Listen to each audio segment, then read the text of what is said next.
For my people, everywhere singing their slave songs repeatedly, their dirges and their ditties, and their blues and jubilees, praying their prayers nightly to an unknown God, bending their knees humbly to an unseen power. For my people, lending their strengths to the years, to the gone years and the maybe years, washing, ironing, cooking, scrubbing, sewing, mending, hoeing, plowing, digging, planting, pruning, patching, dragging along, never gaining, never reaping, never knowing, and never understanding. For my playmates in the clay and dust and sand of Alabama backyards, playing, baptizing, and preaching, and doctor, and jail, and soldier, and school, and mama, and cooking, and playhouse, and concert, and store, and hair, and Miss Chomby, and company. For the cramped, bewildered years we went to school to learn to know the reason why, and the answers to, and the people who, and the places where, and the days when, in memory of the bitter hours when we discovered we were black and poor and small and different, and nobody cared, and nobody wondered, and nobody understood. The boys and girls who grew in spite of these things, to be man and woman, to laugh and dance and sing and play and drink their wine and religion and success, to marry their playmates and bear children, and then die of consumption and anemia and lynching.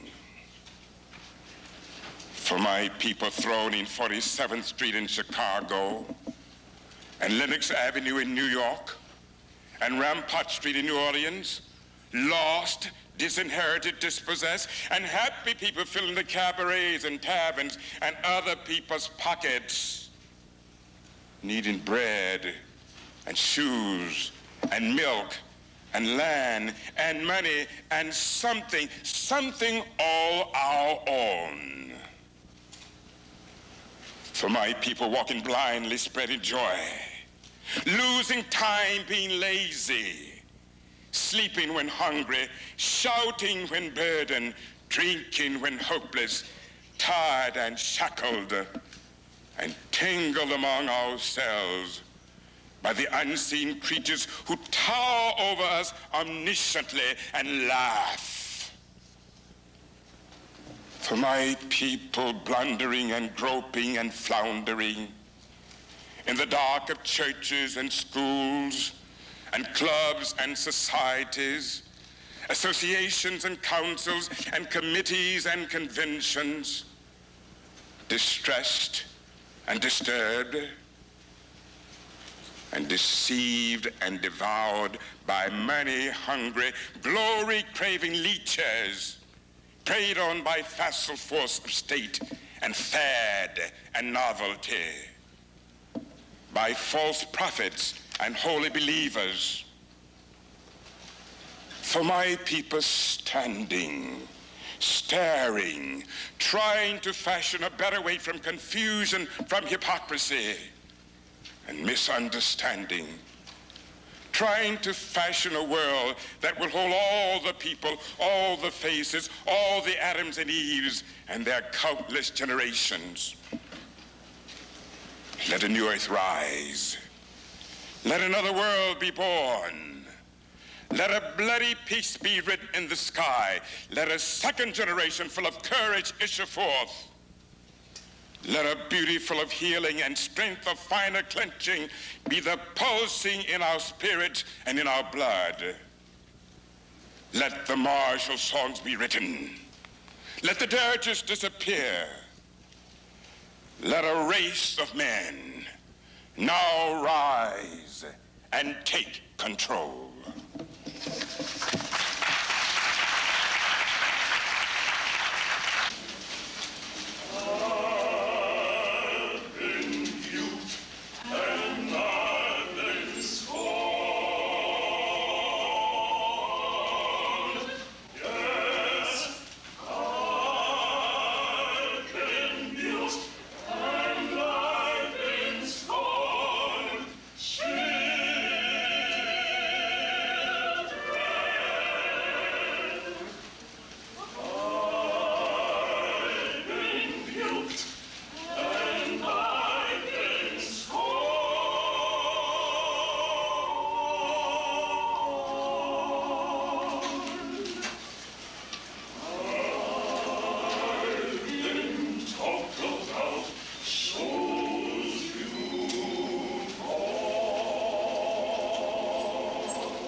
hope everyone is prepared to be challenged, motivated, and generally impressed by the man that I am about to introduce to you.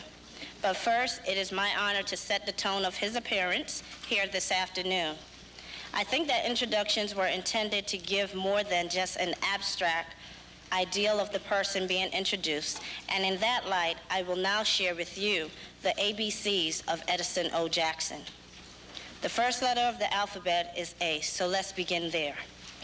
A represents the numerous awards that he has received, such as the New York State Governor's Award for African Americans of Distinction and the many articles that he has authored, one of which appeared in the noted publication, A Crucial Agenda, Making Colleges and Universities Work Better for Minority Students. B might represent one of the books that he has authored.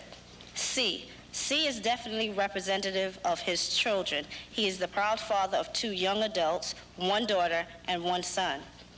D might represent his many degrees, including a bachelor's, master's, and a doctorate.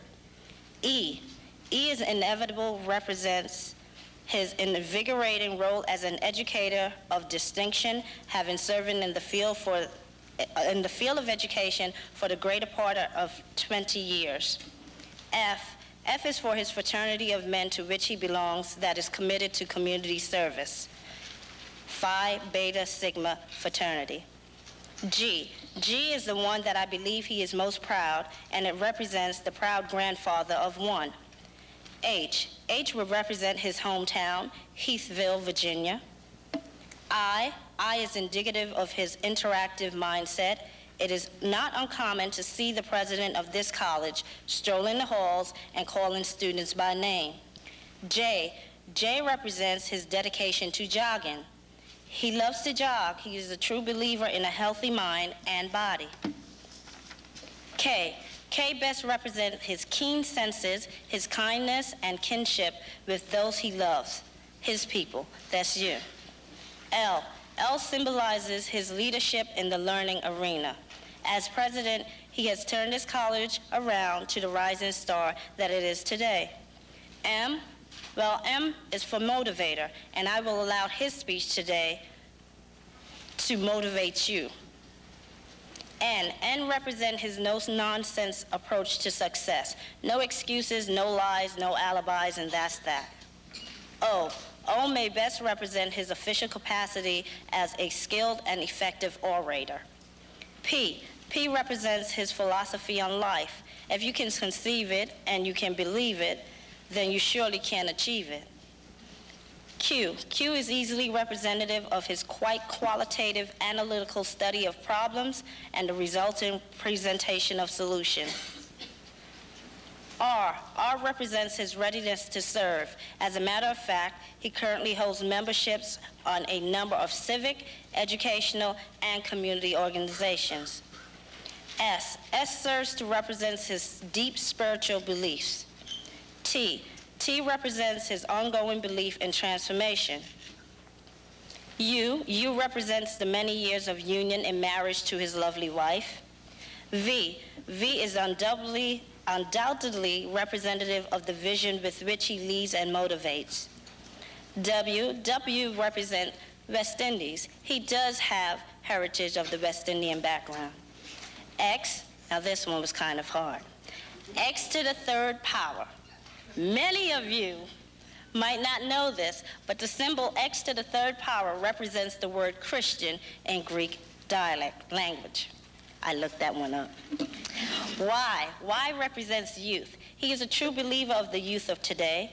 And Z represents zoology. That was his undergraduate degree, major. And on that letter, I am proud to introduce to you our president, Dr. Edison O. Jackson.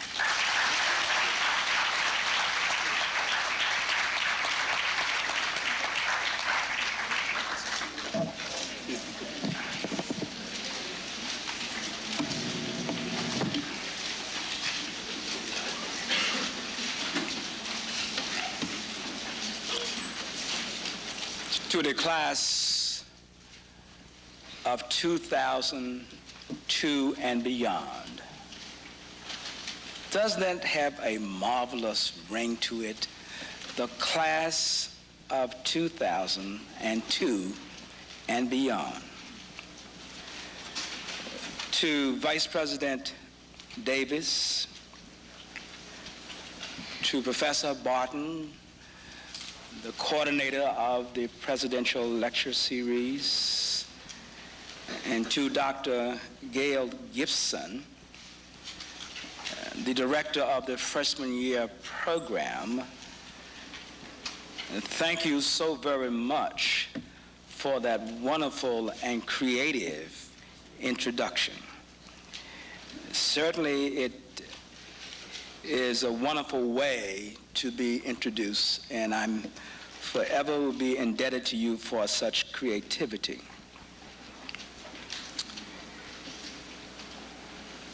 When I first began to think about the message that I wanted to bring to you this afternoon on the kickoff of the fall 1998 Presidential Lecture Series, which is dedicated to the memory of Dr. Betty Shabazz. For I consider it an honor and a special privilege to have this opportunity to be the first lecturer for this academic year. I thought, what could I say to young people and not so young that would give all of you a sense of urgency about the times that we are living in now and the times ahead for which we are preparing many of you. I thought about just repeating the dismal statistics about life in our communities. You know the ones I mean. Problems such as teenage pregnancy, too many young people being abused or becoming abusers themselves, the number of black males who are either in prison or connected to the penal system in some way, homelessness, which is more prevalent today in our society than it has ever been, the hopelessness of so many people who are unemployed or underemployed and see themselves slipping even further down the ladder of survival in the face of vanishing affirmative action laws and opportunities. But I decided I won't mention any of those things because you probably already know about those issues. But then I thought I should speak about the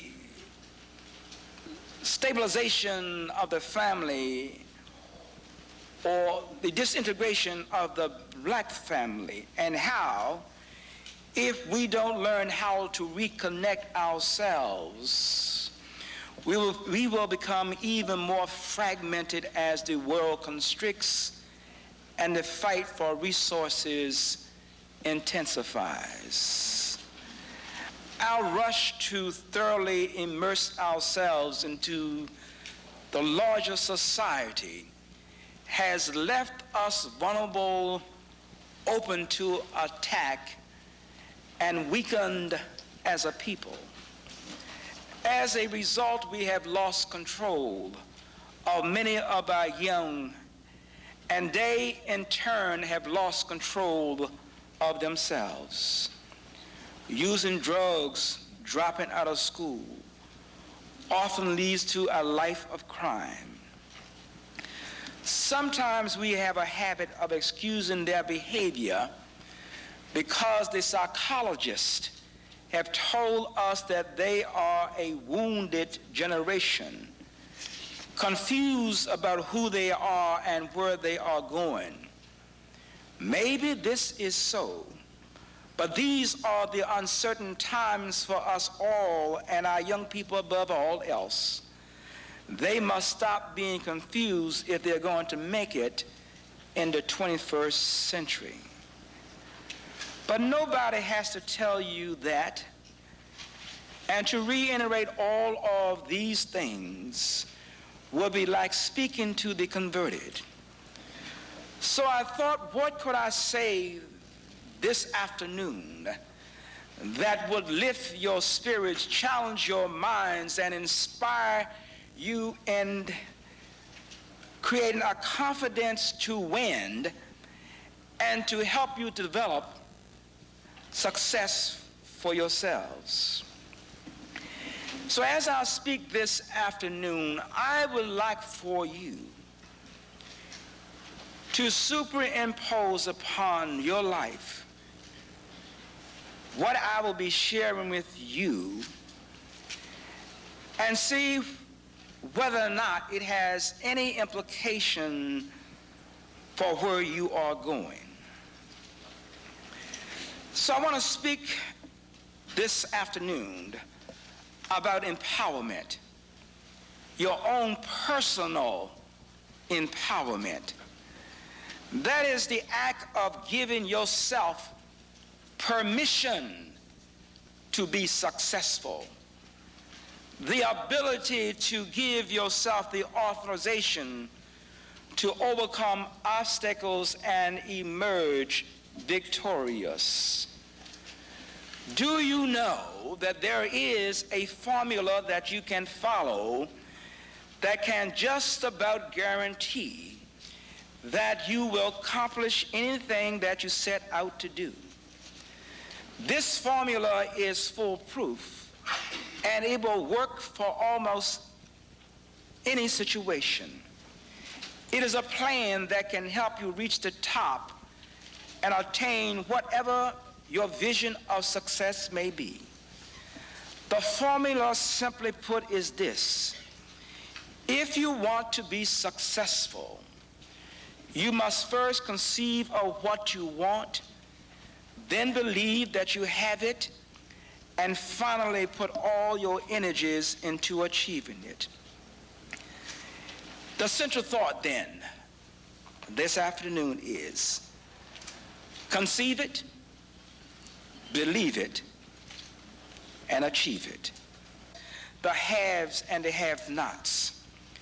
Most of you know which category you fit into, but there is no reason why the people in the have-not group cannot join those who have. You must understand that a lot of work and efforts have gone into making you think that you can never join the have group. But I'm here to tell you this afternoon that all of that old propaganda about who can have what is simply a lot of myths, legends which you have the power to dispel and change. In order to understand why the rich keep getting richer, you simply have to understand how they think, how they view the world, and how they're able to implement their personal life philosophies. It is simply a matter of beliefs. You see, rich people believe that they can never have enough, while most poor people believe they can never have anything.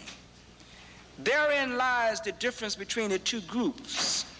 And while today you may find yourself in the poor category, there is no rule, no law, no agreement anywhere, written or otherwise, that says that you have to stay where you are. Now, all of you are going to meet challenges in your life, on this life journey, and some of you are going to stumble, and some of you are going to fall. But the great orator Patricia Knight McLeod said, if you fall, fall on your back. And if you fall on your back, you can look up. And if you can look up, then you can get up. So as you go forward, in order to get out of the category that you are in right now, you must first want something better for yourself. You must be able to visualize yourself completing your education and becoming that successful person that you want to become someday. It all begins with being able to conceive, to have a vision in your mind, to visualize the success you want. And if you have not visualized the success that you want, you need to start today. For in just less than a year and a half, we will hit the 21st century, a new millennium, an exciting new age of progress driven by technology. There will be new jobs created that we can only begin to imagine today. It will be a time of unlimited opportunities for those who have enough courage and education to take advantage of them. But you must decide now where you will fit in this new world. If you can visualize yourself as being a part of the new age, instead of looking in from the outside, then you are on the right track to make that your reality. No one can prepare you for the future. You have to take responsibility for your own life. You must do that for yourself. You must decide what you want to do, where you want to be, and just how successful you want to become. It is up to you whether you will own the table or to be content with the crumbs from someone else's feast. It's your call. There is no reason why your present state of condition has to become your permanent reality. So no matter what your circumstances are today, it is up to you whether or not it becomes your permanent reality. Some people are born with and go through their entire lives with a lack mentality. I am sure you know some people like that.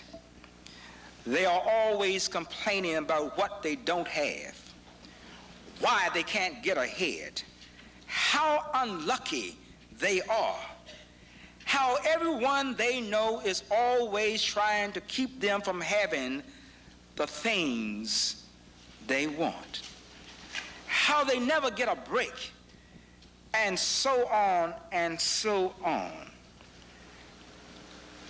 You probably spend a lot of time listening to people say, I don't have any money, I don't have enough clothes, I don't have a good job, I don't have a decent car. But these folks are suffering from a lack mentality. Now, it may be true that they don't have any of those things, but that's not a tragedy. The tragedy is that they don't believe things will ever get better for them. So they let their current state become their permanent state. And you can avoid this tragic fate. There are some people who have a temporary pity party. And there are other people who are constant in a pity party. And that is always blaming everyone else for his or her dilemma. But there is an old saying that if you're not part of the problem, you are what? Part of the solution. And so it is with your life. What I'm saying is that it does not matter what the circumstances of your life might be right now. If you decide that you want something better, that is the first step towards changing your life. If you can begin to imagine something different for yourself, if you can see yourself in different surroundings, if you can picture what a successful life would be, then you can create a better reality for yourself. That is, dare to dream. Because if your mind can conceive it, then you have a goal to work towards. Next, you got to believe in your dream. If you don't believe in your dream, no one else will. But nurture those dreams. Think about those dreams constantly. See yourself as being successful as that high-powered lawyer, the corporate tycoon, the understanding teacher, the minister, the nurse, the doctor. Whatever your dreams happen to be, picture yourself already living it. Some of you play the lottery.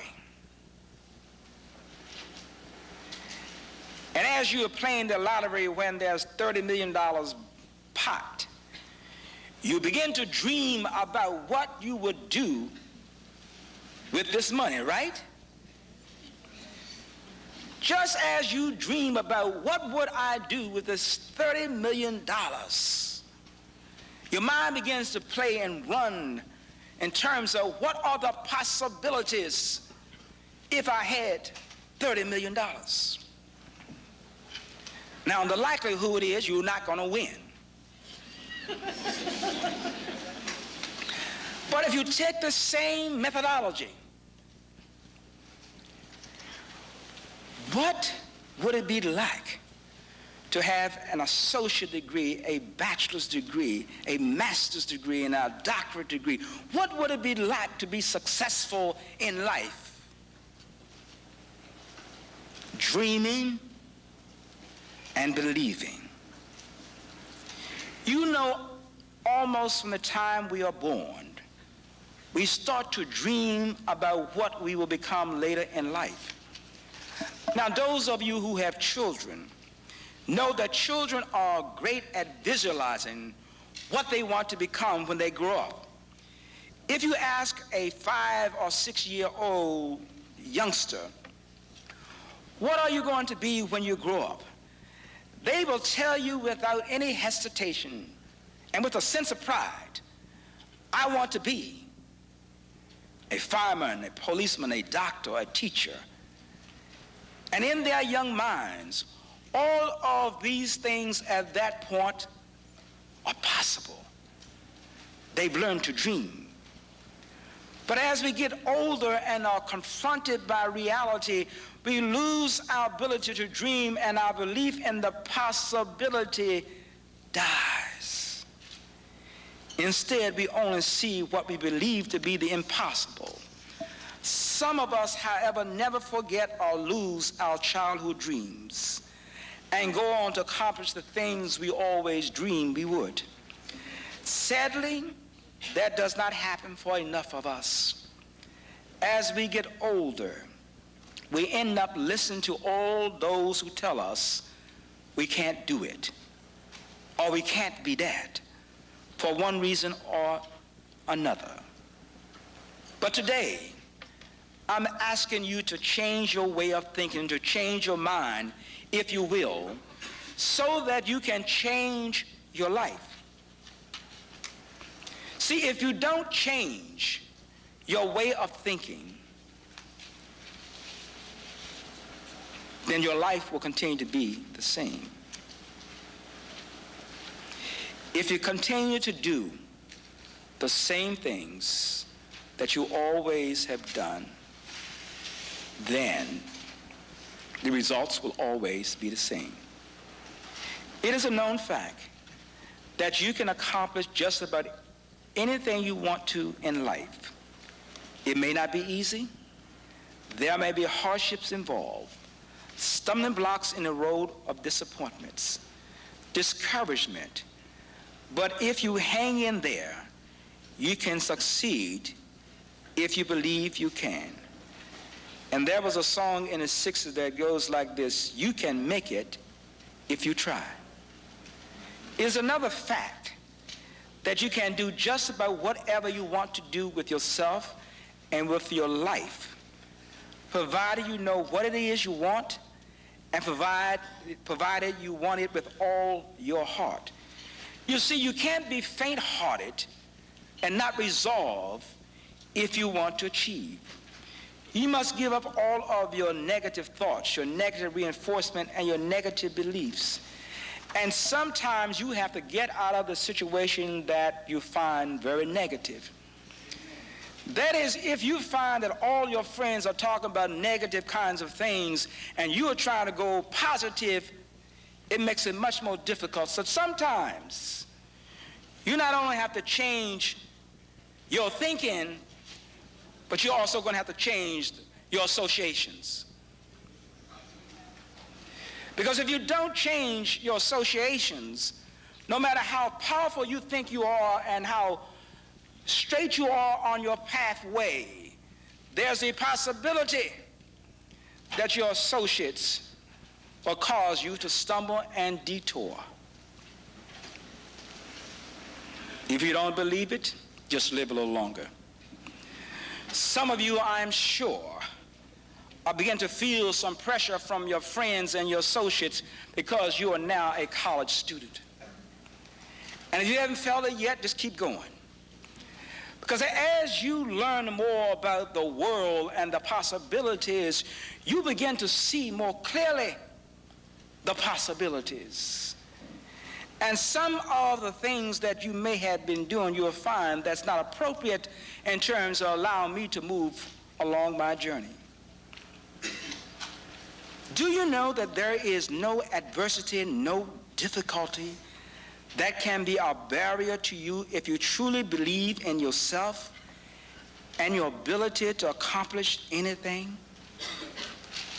That is the beauty of true self-empowerment. The only thing that can hold you back is if you are mentally incapacitated, and you would not be here if that was the case. Otherwise, there is no hazard, no difficulty, no sorrow, no pain, no failure in this world that you cannot overcome if you are whole-minded, wholehearted, wholly dedicated to your goal and believe that you can attain it. And I will add, keep God in the center of your plans. Belief is a powerful emotion, an unbeatable force. It is more powerful than most people realize. When you truly believe something, you know it deep down in your soul. Nothing can shake the power of strong belief. And whatever you believe, that is what you will receive. And that's why the scriptures are so clear. So as a man thinketh, so is he. So as a woman thinketh, so is he. And you may think that is trite, but think about what you think about. Many of us go through life thinking that there is nothing we can do to change our personal situations or the situations of our community, our nation, or the world. We pick up the daily newspaper or turn on our television sets, and we are confronted with more and more horror stories. Everywhere it seems that there is nothing but strife, death, and evil in the world. People are fighting holy wars, wars of greed, envy, wars for material resources. Some want to own and control everything they can get their hands on. Nations fight other nations for domination over natural resources and human lives. And in the boardrooms of America, those few who hold most of the wealth in this country in their bank accounts want to deny those with the least a fair and equal opportunity to enjoy the benefits that should be available to every citizen. They have hardened their greedy hearts and attacked the notions of affirmative action as if it was some terrible plague threatening their very existence. In the highest hall of our nation's government, the place where the political system should be an arena for solution of problems, the system itself is suffering under burden of uncontrollable selfishness, violence, absence of teamwork, a shortage of creative thinking, a lack of integrity, and diminished moral standards. Is this not what we are seeing today? This system is crumbling under the weight of all of these problems, and their effect are trickling down to us in our communities. As we said earlier, the rich are getting richer and the poor are sinking even further into oblivion. It is an age-old story. No wonder so many people have lost hope and believe there's nothing on earth that can change their situations. They've tried everything except prayer, except faith, except belief. But I want to remind all of you sitting in this room that our foreparents lived through some of the most hopeless situations ever recorded in history. They were the downtrodden, the oppressed, the hated, and the reviled. Yet they emerged from the depth of slavery, broken in spirit and body, but not in spirit. I, for one, will always believe that faith and trust in a higher power played a pivotal role in their victory. Because they were able to believe that there was a bright side somewhere, they were able to hold on, and as a result, you and I are here today, able to do all the things that we do and have all the things that we have. And because someone has given their life, you can sit in this auditorium this afternoon free of oppression and free of a fear of being arrested. If our ancestors then, whose circumstances were so much worse than ours, could hold on and believe in something better for themselves and future generations, then we should be able to do the same, considering that we have much more than they had to work with. I do not mean to imply that change will be easy, nor indeed it is a difficult process, especially for people who have been led to believe that they do not deserve anything better. But you will never know what you can accomplish unless you first believe that you can do it. I am reminded that Dr. Martin Luther King Jr. had a dream also. He dreamed of a nation that valued people for the content of their character rather than the color of their skin. Dr. King believed with all his heart that such a dream could become a reality. Today, people still remember his vision, and many still believe that it's possible. If you have a dream, you must have the same fierce determination to see it come true that Dr. King had. You must believe with all your heart that what you foresee for yourself can and will happen with the right preparation to achieve it.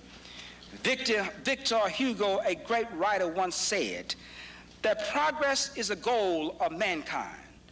The goal of individuals within a society should always be to better the existence of their communities and the personal circumstances that surround their lives. And when an individual attempts to better oneself are blocked, just as an obstacle in a river makes the water foam, an obstacle in the progress of mankind makes an individual seed. It is in this context that I urge you to use education as an instrument to tear down the obstacles that attempt to prohibit you from progressing and realizing your dreams. Education is truly a passport to a successful future.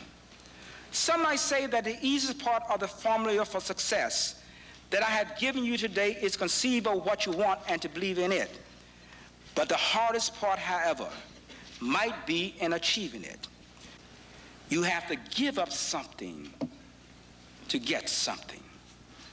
Some of you, as you entered Medgar Evers College, wanted to take all that excess baggage and bring it into the college. And then the question is, I don't have enough room for that which I am receiving now. So sometimes you just got to let it go and allow yourselves to have some room for the new experiences and the new opportunities that are before you. People who are successful indeed have a plan. And one writer said that if you fail to plan, you do what? you plan to fail.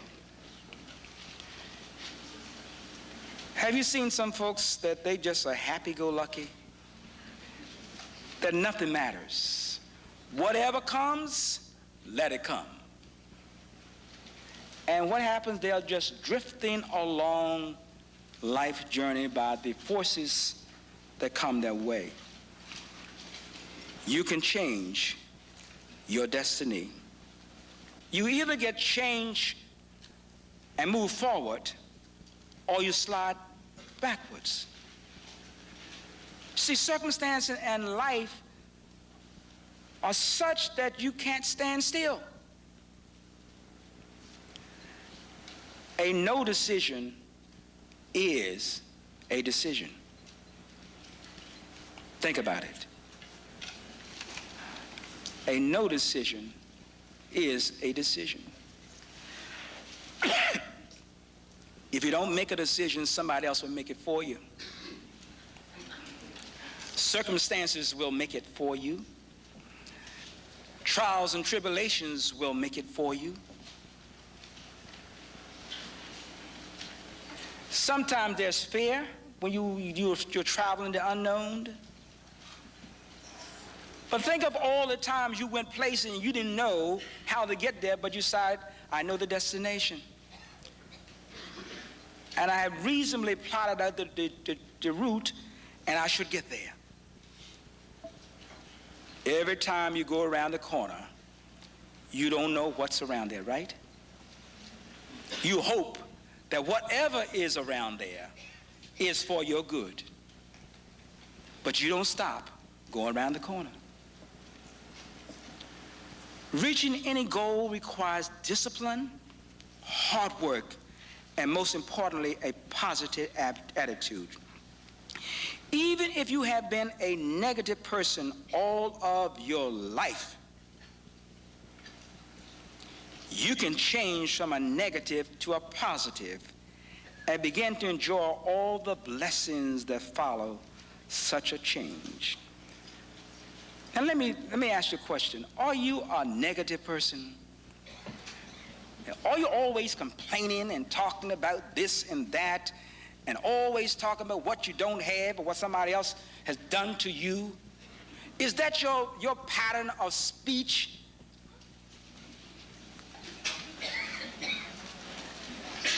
And ladies, if you have a husband or a sweetheart,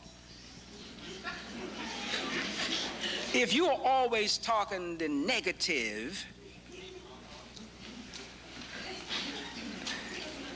and you are accusing the brothers,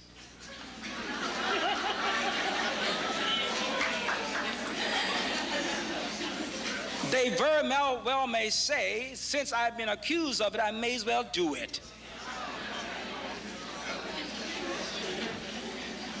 I can talk about that, ladies and gentlemen, because I am a man. And brothers, if you're always complaining, but what is not, why don't you just spend some energy helping? You see, if you lift up your mate and nurture and love your mate, then whatever the negative, she will become even better because she's responding to your love. Responding to your love.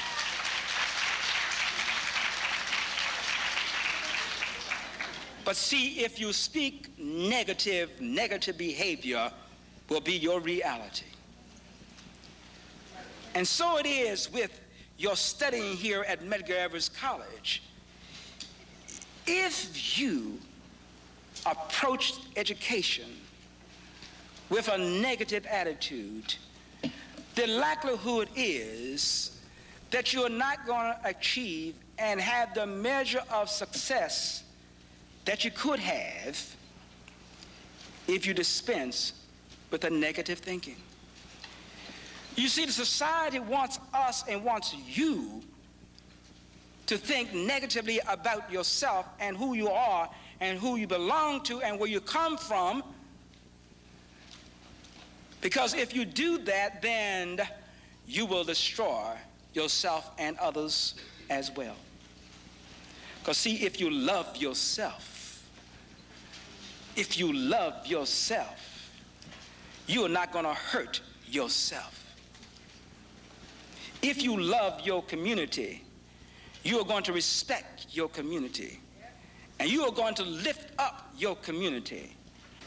Just as young children, when you tell them that they are great, that they've done something marvelous, and you see the grin that comes on their face and their eyes light up. I don't know about you, but so it is with me. When someone says something, that an affirmation that is true and honest and just, then it allows me to soar like an eagle. Because there's goodness there, there's positive energy there. There's a sense that you are part of something great. And we as a people have to stop being so negative and critical of one another.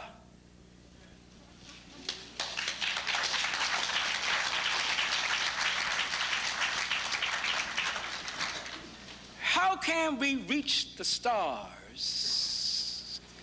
if there's no one who gets up there first? And if you do reach the stars, then you have a responsibility to kind of reach down and pull someone else up. Then that becomes a chain reaction in life. Keep moving, keep pushing. That's what success is all about. What is it to become successful and a millionaire and a billionaire and then to keep it all for yourself? And I have never seen a hearse going down the road full of money with the body. Never. So what is your life going to be about as we talk about success? What does the successful person look like? Well, he or she is a person who is strong, has tenacity, rugged mentally, someone who sees every difficulty but sees it clearly. It is one who sees opportunity in a challenge and a disappointment. This person is not dismayed by any adversity, setbacks, or seemingly impossible condition, knowing that he or she is able, with the help of the good Lord, to see him through, pray through, and overcome any difficulty. He or she is also a positive thinker who believes that to every tough problem there is an answer. The successful person does not see education as an obstacle but as an opportunity. A term paper or test is not something to be feared and dreaded, but a necessary part of the education experience to help you reach your goal.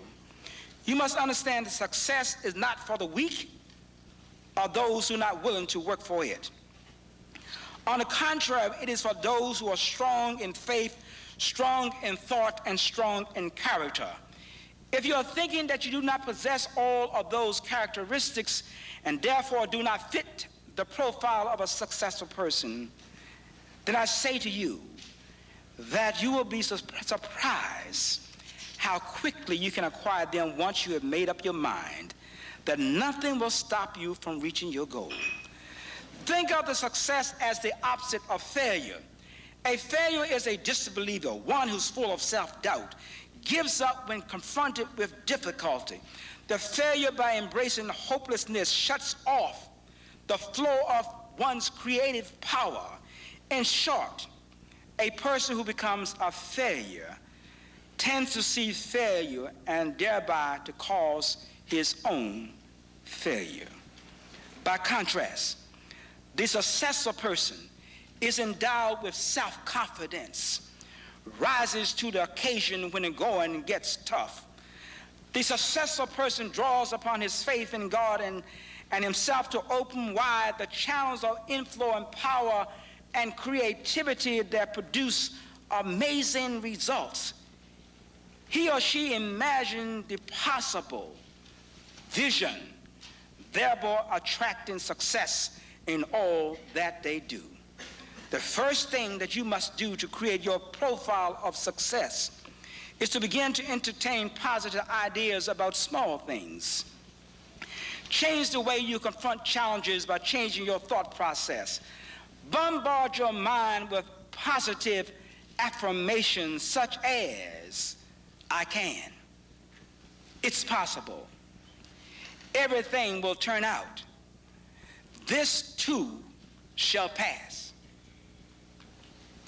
The mere passage of these positive thoughts through your mind will start a new, fresh mental track. If you repeat them daily over time and begin to follow them with even stronger thoughts and affirmations, this practice will ultimately drive away the old thoughts of lack, self-doubt, indecision, and other negative emotions that hold you back. Soon your dominant thought patterns will be one of self-confidence and success. So what I'm saying to you today is, if you want to change your life, you first have to change your mind, change your thinking. That can only begin when you begin to embed new ideas into your subconscious, continually reinforce them to the extent that they eventually become a permanent part of your thought process. That is how you form a new mental attitude. That is how you achieve whatever you set out to do. Because whether you realize it or not, what you think and say daily has a more powerful influence on your total attitude than you might think is possible. So as a man thinketh, so is he. If your usual thoughts are filled with negative fears, then you will be negative conditioned. For instance, if you're constantly thinking, I'm going to fail that test, or there's no way that I can pass that test, then you probably won't pass. If, on the other hand, you replace those thoughts with positive affirmations such as, I believe I can do it, you will begin to see a marked difference in what you are able to accomplish. Finally, bear in mind that it is not just enough to just dream about what you want to do with your life or what you want to accomplish. You must also have the will and the determination to make your dreams come true. Because if you have a dream but no drive, it's like having a destination with no transportation. And if you have a drive but no dream, it's like being all dressed up with no place to go. The two work best when practiced together. Now that you have the formula for success, I expect great things from you. Because if your mind can conceive it and your heart believe it, then you surely, surely can achieve it. May God bless you.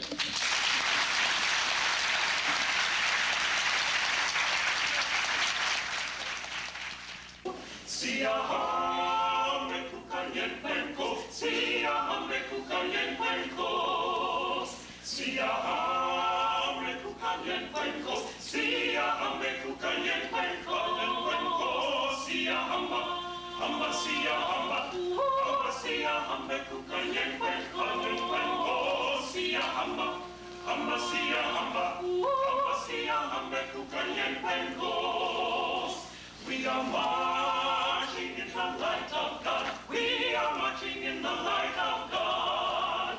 We are marching in the light of God. We are marching in the light of the light of God. We are marching, marching, we are marching, marching, we are marching in the light of the light of God. We are marching, marching, we are marching, marching, we are marching in